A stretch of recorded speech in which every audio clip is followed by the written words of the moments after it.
Welcome to the Friday edition of Juan's World, and I'm going to pick up where I left off last time when I was talking about the difference between right-wing and left-wing politics. And I said that the underlying proposition that divided the two in a very general way was a question of whether you felt like it was important to share or not. And so that's the point I want to pick up on. I don't necessarily want to talk any more directly about political leanings. I want to talk about sharing in general. Now, it's certainly true that there are some cultures where the ethos of sharing among everybody takes priority over individual desires or greed. For example, Richard Lee in the 1960s did a series of studies about the Bushmen who live in the Kalahari and who are what we call foragers, that is, hunters and gatherers. They don't have any domesticated plants and animals. And one of the things that he discovered was that they lived quite healthy lives. They were quite happy, quite content with their lot. But they had a very, very powerful ethos of sharing. And that when somebody came back from a hunt and did not share the meat that, usually it was a male, that he had killed. If he didn't share it, he was shamed by the entire community. And Lee spent a lot of time investigating this ethos, which was really deep-rooted and was a matter of survival. That if the group didn't share their hunted products, not their gathered products, because they were fairly easily obtained and pretty much everyone could get what they needed by gathering, fruits and vegetables and plant materials and so forth. That usually didn't take a lot of time at all, but hunting is a lot more difficult, and some people just came back with none, whereas others came back with some hunted meat. And it was important for the survival of the group that the people who had meat shared it with the people who didn't. It was a fundamental cultural ethos, and it was a matter of survival.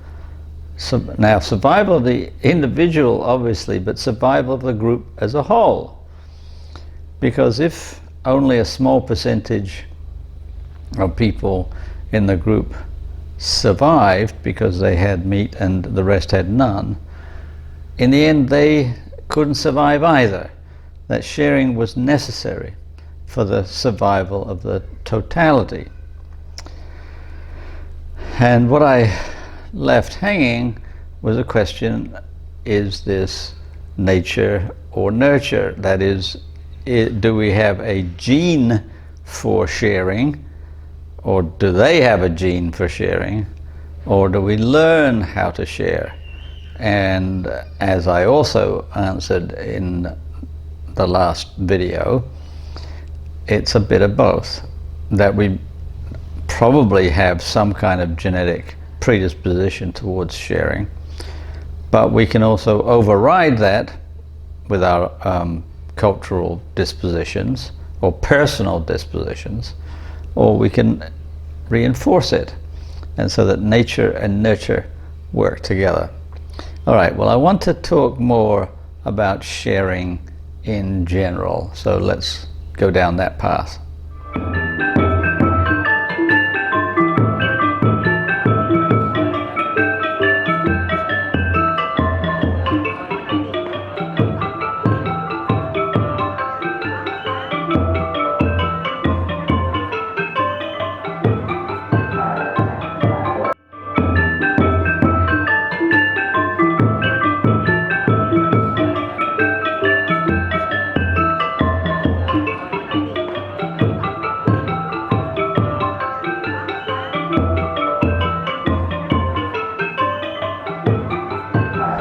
Now, I'd like to start thinking about the ethos of sharing by thinking about how we were raised as children.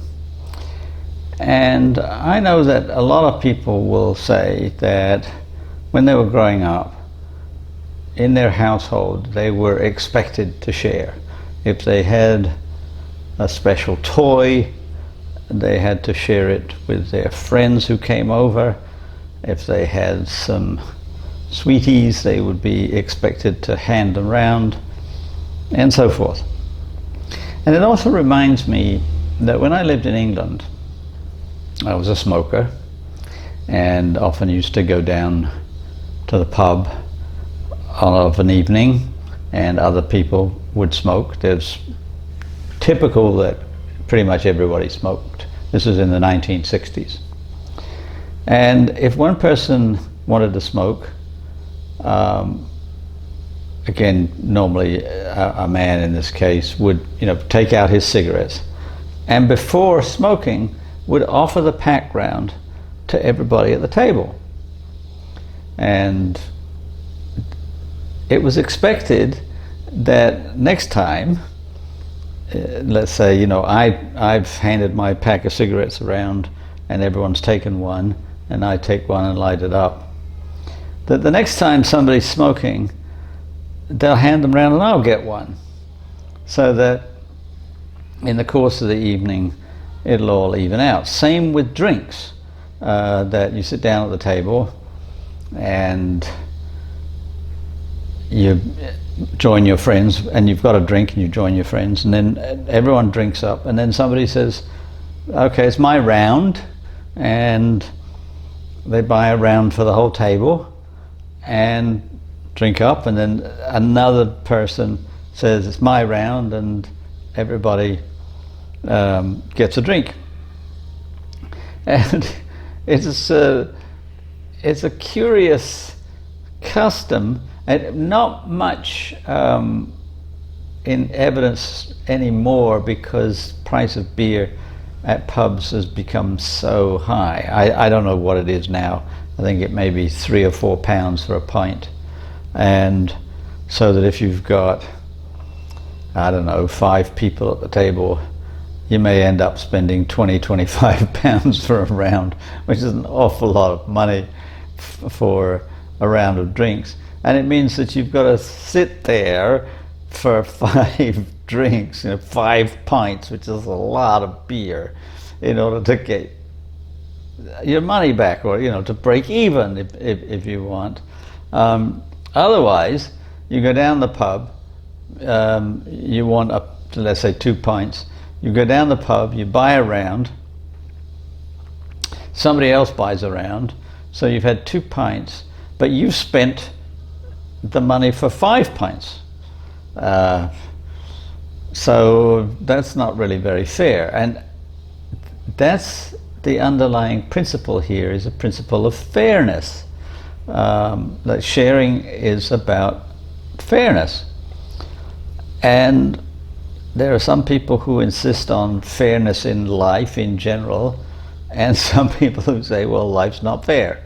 Okay, you lost on that particular go around, that's life. But there are a lot of people who think, no, we need to have some sense of justice, of even-handedness.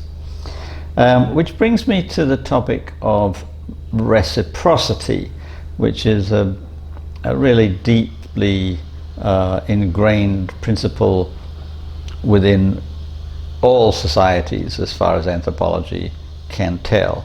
That is, that in general, if I give you something, I have an expectation of something back. That's called reciprocity, or it's reciprocal. But it's very complicated, because it depends on what I've given you, why I've given it to you, and what I can expect in return. There's what's known as direct reciprocity, which would be the case of buying a packet of cigarettes, where you go to the store, and let's say a packet of cigarettes, I don't know what they cost in the United States right now. In Cambodia, they cost about $1. All right, so I have $1. You sell cigarettes. You give me a pack of cigarettes. I give you $1. That's called direct or strict reciprocity. That we both have an idea of the value of the dollar itself and of the pack of cigarettes, and we exchange them, and that's it. That's the end. And so there's no real connection between the person with the cigarettes and the person with the money, except the time when they are exchanged and then it's broken. But there's also something called delayed reciprocity. And birthday presents would be an excellent example of this, because our birthdays are on different days, different times of the year. I can give you a birthday present, let's say in September, but my birthday's in March. So I give you a birthday present, and I have a reasonable expectation that you will give me a birthday present. But it's delayed because your birthday is months and months away from mine. But I've still got an expectation that I will get that back. And that creates a kind of obligation, if you like. And of course, credit is a great example of delayed reciprocity, where the bank lends you money and you must pay it back, and until you do, you are tied in some respects to that bank.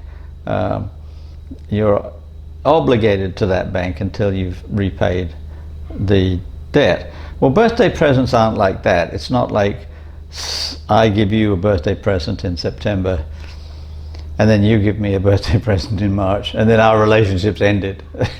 It doesn't work quite that way, because there's also a question of balanced versus unbalanced reciprocity.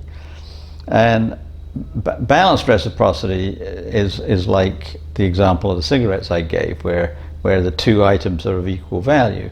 Well, birthday presents don't have to be of equal value. It depends on the nature of the relationship.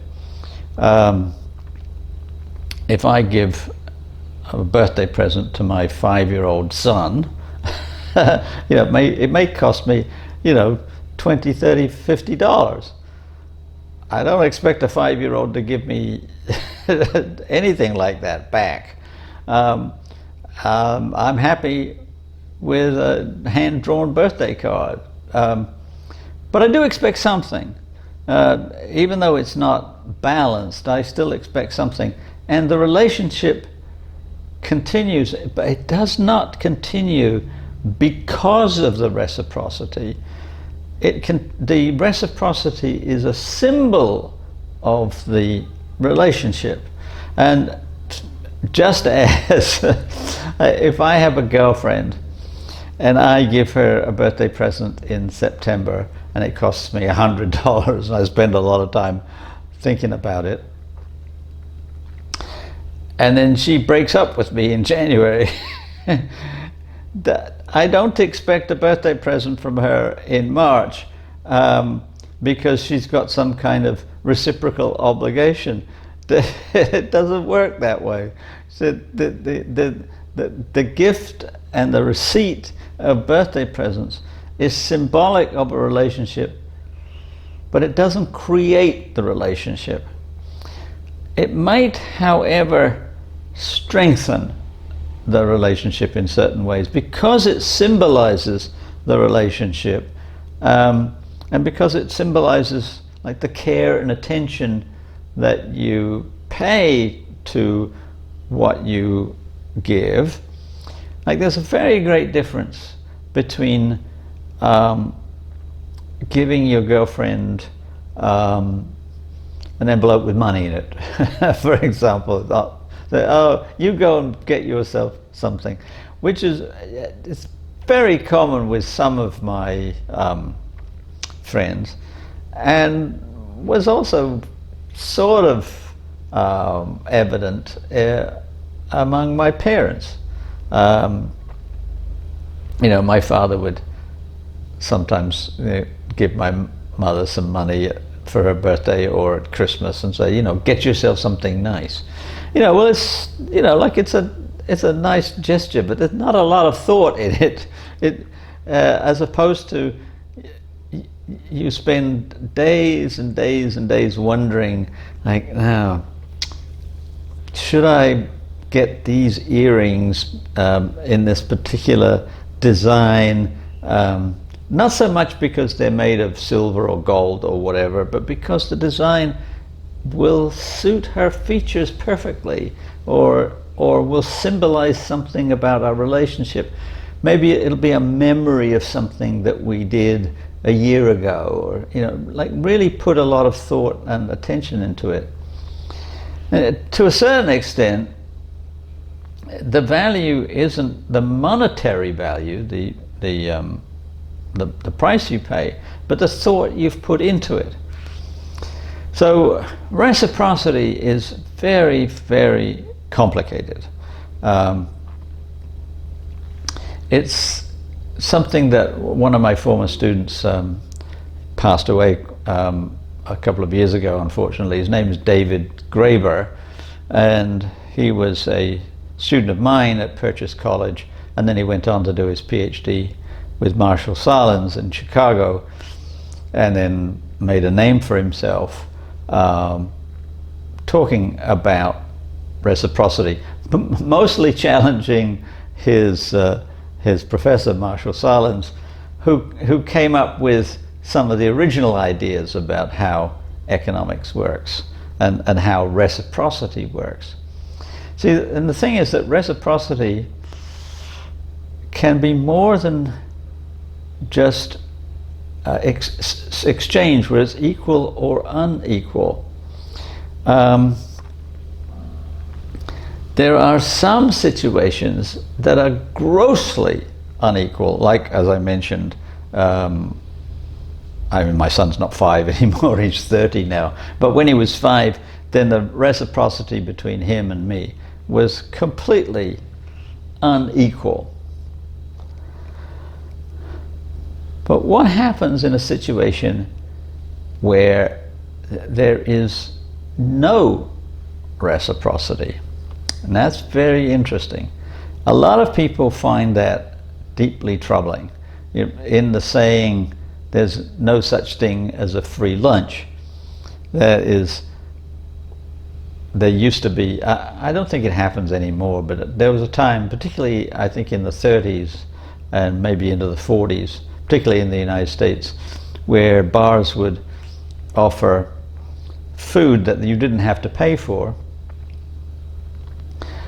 but maybe the drinks would be a little bit more expensive than elsewhere. So in that respect, you're paying for it.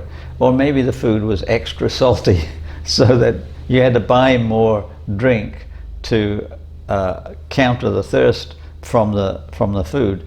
In other words, one way or another, you're going to pay for it. Or in the case of at a restaurant, where the wait staff are instructed never to say, this bread, they bring out some rolls or something, a basket at the beginning, bring you your drinks and some chips, or a basket of bread or something.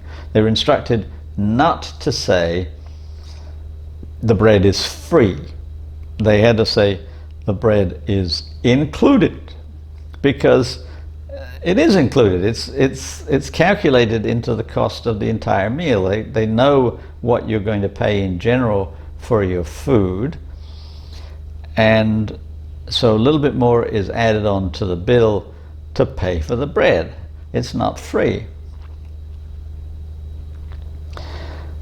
Well, what happens in the case of somebody who gives something, maybe some money, or food, or what have you, to somebody and literally expects nothing in return. Now, if it's, a very small amount, I mean, like, if somebody is asking for money on the street and you give them 25 cents or something, then that's understandable. But what if you see somebody on the street who's really in need of money and you give them $500 and you don't ask for anything in return, you just walk away? Or what if you do the same to a friend? They say, oh, I can't pay the rent today, I need $600. And you say, here you are. What happens then? Well, most of us would think, I'm obligated to that person. That person's given me $600. I've got to do something in return. Well, the thing is that this is the heart of Christianity. And it is so foreign to people that they just can't accept it. The heart of Christianity, and whether you believe it or not, and I mean, I'm an ordained minister, and but I don't necessarily believe everything that I preach. The heart of the Christian message is that you should give what you can to people out of love, freely, without expecting anything back. Because Jesus did that for you by dying on the cross. He sacrificed himself on the cross freely to forgive your sins. And he doesn't ask anything in return. And, well, even St. Paul and the early epistle writers kept saying, yeah, that doesn't sit well with me. I don't understand that. But there were definite parallels in the parables that Jesus spoke of, freely forgiving people and being really upset if people didn't. And we don't live in that world. And so the Christian church, as it is now manifested throughout the world, says you have to get something back, or you can't just give freely. That you have to have something in return. Like in church, they hand out the collection plate and people put in money, right? It's not a free gift. They're, in a sense, I mean, I know it sounds a bit gross, but what it is that they're paying for the services of the minister and for the upkeep of the building. And they want the services of the minister, they want the upkeep of the building, because they want to go to church. They want to hear a sermon, they want to sing hymns, they want to enjoy Easter and Christmas. And paying over in the church, sometimes it's actually done through a kind of pledge, an annual pledge of a certain amount of money, because the church needs to know it's got enough to keep going for the year, keep the lights on and pay the pastor and the cleaning person and so forth.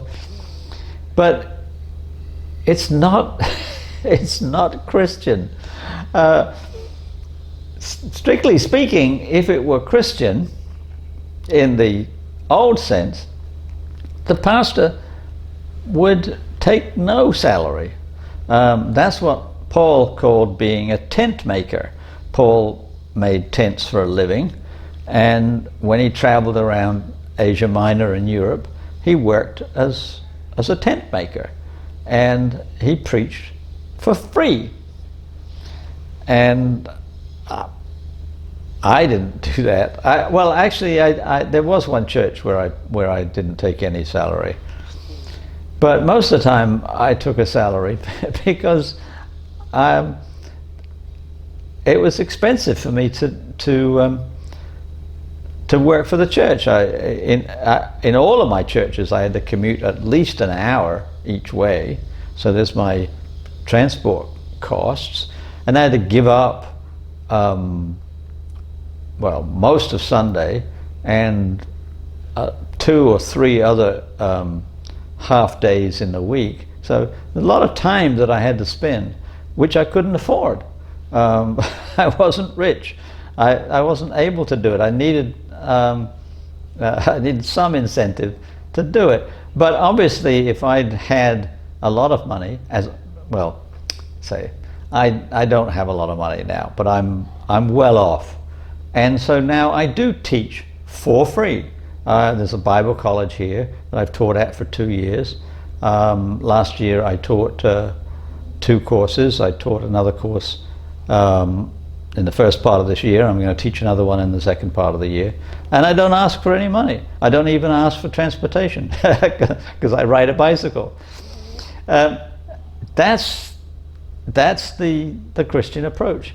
I don't ask for money for these videos. I don't ask for money for my blogs. I don't need it because I'm perfectly solvent, which is a really fortunate position to be in.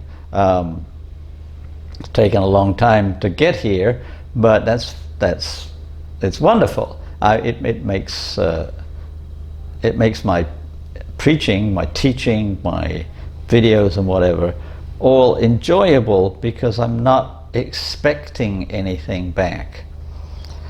It's pure sharing. And I also, as you may have noticed, I don't ask for comments.